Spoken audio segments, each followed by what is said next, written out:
The next method is remove shipping. We are going to remove everything from inside of this method. And now, rather than calling remove shipping, we could simply call it this delete, which is the method inside of the application. But rather than doing it this way, this time we're going to simply return this underscore db delete. And we're going to pass in the table and the ID. This is one of the ways we can do it.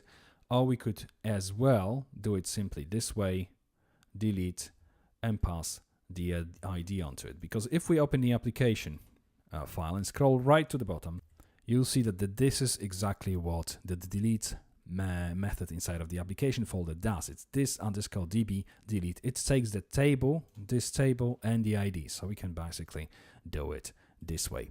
And our remove shipping method is going to work exactly the same way as before.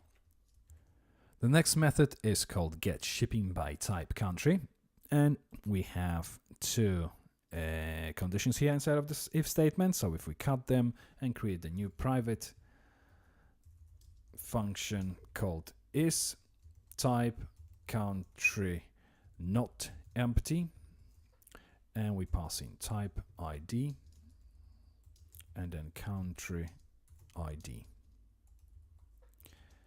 And then we simply return whatever we cut from this if statement. So if is in type ID empty and country ID is an empty item. And now obviously inside of this if statement, we replace it with a new method is type country not empty, type ID as the first parameter, country ID as the second parameter.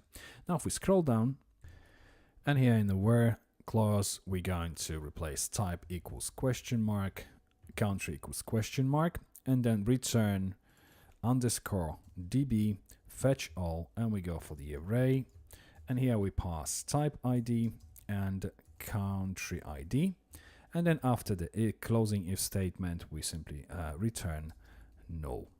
And that's all inside of this get shipping by type country method.